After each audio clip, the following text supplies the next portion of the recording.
Good morning. It's Monday, May the 11th, and I'm glad that you're joining us for this week's reopening and revisioning or relaunching, whatever terminology you'd like to use. We're just calling on some of our pastors here in Buncombe County as they relate to the Buncombe County Association to share with us some thoughts and ideas on what that could possibly look like in their context in their local church. I think it's important that you hear from men who are local and who understand the context of Buncombe County. So we hope you're enjoying or have enjoyed last week's series and the three pastors that lived into that. I'll introduce two of our pastors to you today. Seated on my right is Bradley Johnson, who is the pastor at Newfound Baptist Church in Leicester. First of all, Bradley, just let me ask you how your family is doing through this pandemic. Well, thank you for having me. My family's doing really good. My wife Kelly and I have 4 children, and they're homeschooling, so they have been blazing through homeschool. In fact, they finished all of their end of grade testing last week, and I think my wife's wanting to start school for next year in just a couple weeks, and they're not happy about that. But other than that, they're doing great. Great, Bradley. They're just ready to get out and about. Sure. Yeah. Let's just talk about in our first session, what kind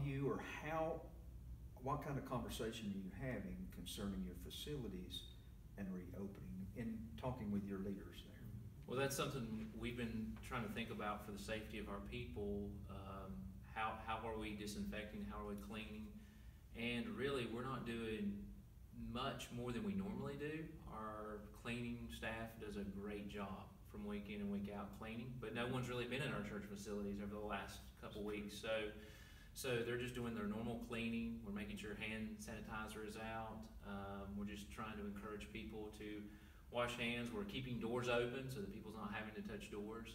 And especially as we reopen, it's going to be kind of a soft launch or soft reopening. So we're going to just begin with worship services, probably not having small groups or Sunday school. And so there'll be less contact. And so that's kind of just our normal cleaning, maybe amped up just a little. Have you given any thought to dealing with restricted numbers, how you might handle that? Yeah, so our church, give or take, week in and week out, we give or take around 150 people are at our worship services. And so we're a relatively small congregation, and we're really seeing that as an advantage because we're a lot more flexible, we're a little nimble, and we're able to make adjustments fairly quickly. And we see no reason why we should restrict services for our facility and our congregation. Our facility has plenty of room for all the people that should be there.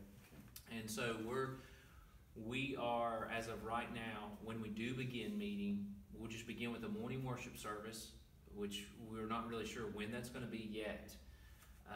And we'll slowly, as the weeks progress, add our Sunday school and our evening worship and maybe our Wednesday evening prayer time.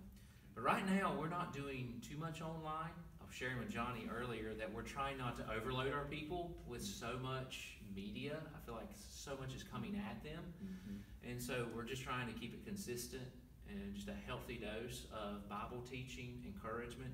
And so right now, we're hosting one Sunday school class, and we're hosting one student ministry. Well, actually, a student ministry class meets twice a week.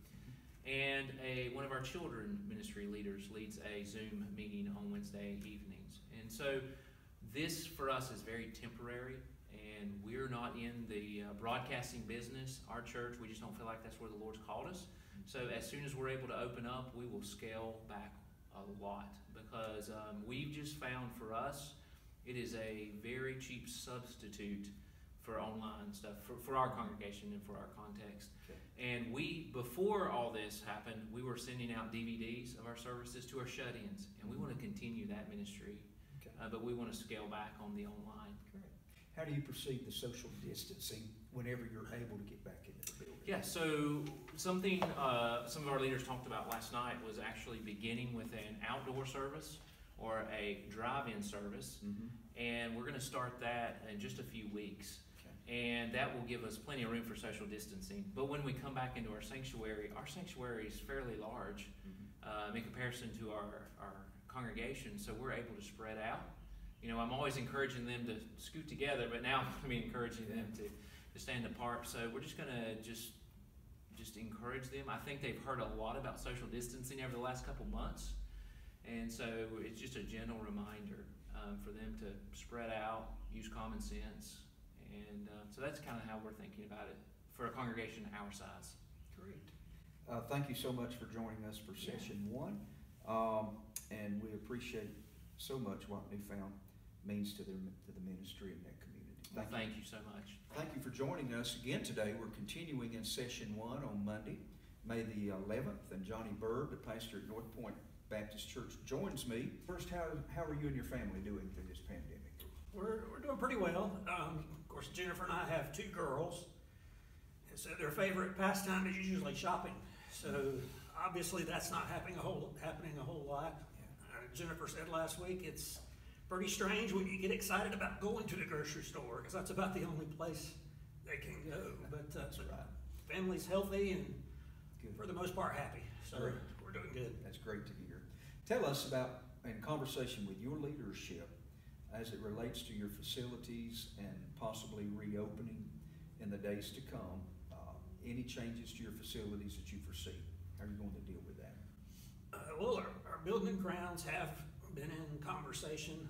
Of course, being sure the facility's clean thoroughly before we open back up. All aspects of the facilities are clean. Keeping them clean week to week, which they generally are, but probably take more attention to that than we usually do. We're hearing also that, the less people have to touch, the better. So keeping doors open, maybe have someone designated to come in and either flip all the lights on that will be in use, or motion detection lighting is something that we've talked about. Water fountains, shutting them off and maybe covering them so they're not usable or accessible. In the bathrooms, motion detectors in the bathrooms, either for the toilets or the faucets. The faucets are probably more important because people will wash their hands leaving. So the fewer things that people have to touch, the more comfortable they might be in coming to church. So those are some of the things that we're talking about. Great. Some of the differences in our facilities across the county, which would probably make a difference as to how we disinfect or the need to disinfect. Many of our churches still have the pews where you have chairs in your gathering area or your worship center. So it's interesting about the touchless, really it's a touchless gathering, isn't it? Yes. Have you given any thought to how you're going to deal with restricted numbers? And we're hearing and seeing across the country as states begin to open up, some of those restrictions are different. Some are restricting by number. Some are restricting by capacity, 50% of capacity or 25% of capacity. Have you given any thought as to how y'all might deal with that? Well, we'll discourage handshakes and those types of things. Plus, since we have the chairs, we can set up as needed. Like if we have limited to 50 in a room, we can space the chairs out to where, we can do that. Maybe set up chairs in groups of 4 or 5 so families can sit together and be sure that they're spaced apart. So there's several things we can do. And we also have a couple of options for overflow. We have a couple of other buildings on our campus. Okay. So that's something we're talking about too. Great. Thank you for joining us today, and we thank you for joining us on Monday, May the 11th.